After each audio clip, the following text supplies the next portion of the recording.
اللہ تبارک و تعالیٰ نا اپنے بندوں سے بڑی محبت فرماتا ہے، اور رب کریم تو ساری مخلوق سے ہی بڑا پیار کرتا ہے، لیکن اگر کوئی بندہ نیک بھی ہو، صالح بھی ہو، پرہیزگار بھی ہو، پھر تو وہ اللہ کا محبوب بن جاتا ہے۔ اور رب کریم کی یہ بھی منشا ہے، اللہ تعالیٰ کی یہ بھی رضا ہے کہ جس سے اللہ محبت کرتا ہے نا، اس سے لوگ بھی محبت کریں۔ قرآن مجید میں اللہ کریم نے فرمایا ان الذین آمنوا وعملوا الصالحات سیجعل لهم الرحمن ودا، بے شک جو لوگ ایمان لانے کے بعد نیک اعمال کریں، رحمان لوگوں کے دلوں میں ان کی محبت پیدا فرما دے گا۔ صحیح بخاری اور صحیح مسلم میں حدیث ہے، نبی پاک علیہ السلام فرماتے ہیں جب اللہ تعالیٰ کسی بندے سے محبت کرتا ہے تو حضرت جبریل امین علیہ السلام کو بلاتا ہے، اور بلا کر کے فرماتے ہیں جبریل میں فلاں آدمی سے محبت کرتا ہوں، آسمان دنیا پہ اعلان کر دو کہ سارے لوگ اس سے محبت کریں۔ اور پھر فرماتے ہیں کہ اے جبریل امین علیہ السلام، آپ دنیا میں لوگوں کے دلوں میں یہ بات ڈال دیں کہ اللہ فلاں آدمی سے پیار کرتا ہے، لہذا سارے اس سے محبت کرو۔ صالحین کا پیار دین کا بہت بڑا حسن ہے۔ بخاری میں، مسلم میں، کتب احادیث میں ایک پورا باب ہے کہ کسی سے محبت کرو تو اللہ کی رضا کے لیے، اور کسی سے بغض رکھو تو اللہ کی رضا، پورا باب ہے، ایک دو حدیث نہیں۔ حضور نے فرمایا جس سے تم محبت کرو نا اللہ کی رضا کے لیے، اسے بتاؤ بھی کہ مجھے آپ سے محبت ہے، اسے بتاؤ بھی تاکہ وہ بھی آپ کے لیے اچھے جذبہ۔ محبت جو ہوتی ہے یہ اظہار کی محتاج تو نہیں ہوتی، لیکن محبت میں اظہار ضرور ہوتا ہے، محتاج تو نہیں، لیکن ہر چیز دل میں رکھنے کی نہیں ہوتی، کچھ زبان سے کہنے کی بھی ہوتی ہے، کچھ کہنے کی چیزیں بھی ہوتی ہیں، اور وہ کہہ بھی دینی چاہیے، لیکن اتنی ہی کہنی چاہیے جتنی ضرورت ہو، 2 4 5 قدم آگے بڑھ کے نہیں۔ اس میں بھی تکلف آ جاتا ہے، تصنع آ جاتی ہے، بناوٹ آ جاتی ہے۔ فرمایا حضور مجھے اللہ کی قسم مجھے آپ سے پیار ہے، تو حضرت معاذ بن جبل مسکرائے اور مسکرا کے فرمانے لگے کیا کہا تم نے؟ کہا حضور اللہ کی قسم آپ سے پیار ہے۔ فرمایا پھر سوچ کے کہیے۔ کہا اللہ کی قسم آپ سے پیار ہے۔ فرماتے انہوں نے نا میرا کپڑا پکڑ کے مجھے کھینچا اور قریب کر کے کہنے لگے سن، پھر میں نے نبی پاک سے سنا ہے جو دو بندے رب کی رضا کے لیے آپس میں محبت کریں، اللہ کی محبت ان کے لیے واجب ہو جاتی ہے، پھر اللہ ان سے پیار کرتا ہے اگر وہ اللہ کی رضا کے لیے محبت کریں۔ ہماری محبتوں میں نا دنیاوی اغراض بڑھیں، اوئے ہوئے، ہر دعوت صرف اسی لیے ہوتی ہے کہ وہ بندہ بلاؤ جو میرے کام آئے گا، ہر تحفہ اس لیے آگے کی طرف روانہ کیا جاتا ہے کہ اس شخص کو بلاؤ جو کل میرے کام آئے گا۔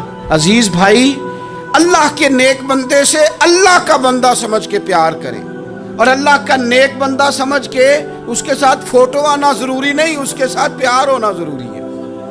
اور اگر محبت اخلاص والی ہو، پیار والی ہو، عقیدت والی ہو، تو حضرت ابو ذر غفاری نے تو کہا تھا یا رسول اللہ اگر بندہ کسی نیک بندے سے پیار کرے، نہ اس سے مل سکے، نہ اس طرح کے کام کر سکے، پھر بھی کوئی نتیجہ نکلے گا، تو حضور نے فرمایا پیار خالص کرے، اللہ قیامت کے دن دونوں کو جمع فرما دے گا۔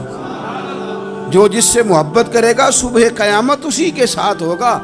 شاید اسی لیے کسی پنجابی کے شاعر نے کہا تھا کہ اساں جے ہاں گناہیاں دا جدوں اعمال نامہ فرول ہوئے، ذرے ذرے نے سامنے آ جانا ہے، جو منہ تھی بولیا بول ہوئے، اساں بھی کول حضور دے بیٹھ رہنا ہے، لکھ عمل ترکڑی تول ہوئے، ادو کولوں کی رب نے حساب لینا جڑا بیٹھا ہی محمد دے کول ہو۔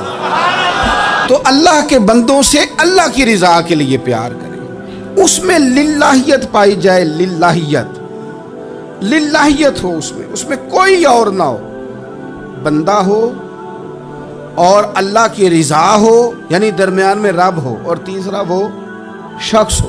رضا الہی جب مقصود ہو پھر شکوے بھی پیدا نہیں ہوتے، پھر شکایتیں بھی پیدا نہیں ہوتی، پھر اپنی مرضی کے بندہ جملے بھی نہیں بیان کرتا، پھر کسی جگہ کوئی تکلف بھی اس میں نہیں پایا جاتا۔ تو خالصتاً لوجہ اللہ تعالی آپ اللہ کے بندوں سے محبت کریں اور خاص ان کے لیے جذبات پیدا کریں. آپ کی طبیعت میں خاص جذبہ ہو, خاص شوق ہو, کسی پراپوگیٹ کرنے والے کے کسی پراپوگنڈے کا شکار نہ ہو.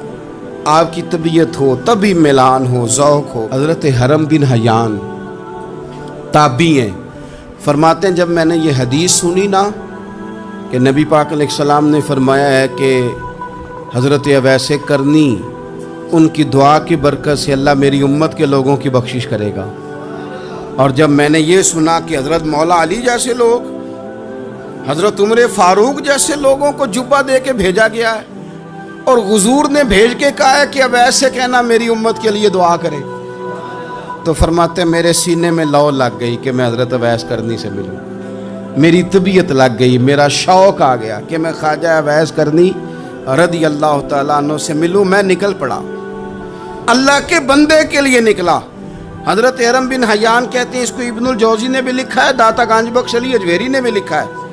کہتے ہیں میں ڈھونڈنے لگا حضرت اویس کرنی کو, بڑے شہروں میں گیا پر وہ ملے نہیں. داتا صاحب کہتے ہیں وہ حال والے آدمی تھے, ان پر بھی حال تاری رہتا تھا. اسی کسے دے کچھ نہیں جے لگ دے تے نہ کوئی ساڈا دردی, وہ بھی اپنی کیفیت میں رہتے تھے. داتا صاحب نے لکھا ہے جب دنیا ہستی تھی حضرت اویس کرنی رویا کرتے تھے, اور جب لوگ روتے تھے تو وہ ہنستے تھے. وہ سادہ غذا کھاتے تھے, کسی سے کوئی لین دین نہیں, اپنے طرز کلام, اپنی زندگی. یہ لوگ بھی بڑے شاندار ہوتے ہیں. فرماتے ہیں کہ وہ اپنے حال میں رہتے تھے. حضرت حرم بن حیان کہتے ہیں میں نے بڑی جگہ ڈھونڈا, پر میں جہاں جاتا لوگ کہتے ہاں گندمی رنگ والے, ہاں جن کے چہرے پر کچھ برس کے داغ ہیں, وہ جن کا چہرہ اور وجود بڑا روب والا, وہ اویس کرنی. کہتے ہیں میں ڈھونڈتا ڈھونڈتا جس شہر میں جاتا لوگ کہتے وہ آئے تھے پر چلے گئے. وہ کسی نے کہا تھا نا, اویسیوں میں بیٹھ جا, بلالیوں میں بیٹھ جا, صفیں تو سب بچھی ہیں, تو عشق والیوں میں بیٹھ جا. فرماتے میں وہ صفیں تلاش کرتا ڈھونڈتا, نہ ملے مجھے. بالآخر میں عراق پہنچ ہی گیا. نہر فرات کے کنارے ساری دنیا سے علیحدہ ہو کے وضو کر رہے تھے. کہتے ہیں میں پیچھے کھڑا ہوں, میں نے جا کے کہا السلام علیکم, تو حضرت اویس کرنی چہرہ اٹھا کے کہنے لگے وعلیکم السلام حرم بن حیان. تو میں نے کہا حضور آپ مجھے جانتے ہیں؟ فرمانے لگے عرفت روحی من روحی کا, میری روح تیری روح کی جاننے والی ہے. کہتے ہیں میں نے کہا حضور کو نصیحت کر دیں. تو فرمانے لگے پہلی نصیحت تو یہ ہے کہ آج کے بعد مجھے ملنے نہ آنا, میں نہیں پسند کرتا, میں تنہا رہنا چاہتا ہوں, مجھے نہیں شہرت اچھی لگتی, میرا نہیں دل کرتا لوگ میرے پیچھے بھاگیں. آج آیا ہے, آج کے بعد نہ آنا, بس چھوڑ دے مجھے میرے حال پہ, میں اپنی زندگی اپنے حساب کے مطابق گزارنا چاہتا ہوں, تو آج کے بعد نہ آنا. اور پھر فرمانے لگے اگلی نصیحت یہ ہے کہ جو رب نے تجھے دے دیا ہے نا اس پہ راضی ہو جا,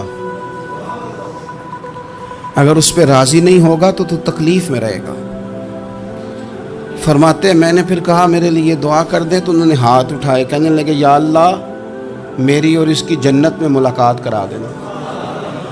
تو انہوں نے چہرے پہ ہاتھ پھیرے اور فرمانے لگے اب تو جا, میں کوشش کروں گا تجھے دعاؤں میں یاد رکھوں, تو بھی کوشش کرنا مجھے دعا میں یاد رکھنا. فرماتے ہیں یہ کہتے کہتے نا وہ رستہ بدل گئے, اور گلی کا کونا وہ جب مڑے تو پھر میں ڈھونڈتا رہا, دوبارہ زندگی بھر ملے نہیں. لیکن میرا پیار سچا تھا, وہ مجھے ویسے تو نہیں ملے پر خواب میں کئی دفعہ مل جاتے ہیں. اور خواب میری وچ بھی آیا ماہی, تے میں پھر وہ گل وچ پا لئیاں باواں, تے ڈر دی ماری اکھ بھی نہ کھولا, کتے پھر بچھڑ نہ جاواں. فرماتے مجھے محبت ہو گئی, خواب میں زیارت ہو جاتی. اب ہوتا یہ ہے کہ ہمارے زمانے میں کچھ لوگ تو بیچارے ویسے ہی بڑے بعض چیزوں سے آوازان ہیں, ان کی طبیعتیں ویسے ہی بڑی تلخ ہیں, بڑی ترش ہیں, وہ ویسے ہی ذرا دنیا سے ہٹ کے چلنا چاہتے ہیں, ان کا مزاج ہے.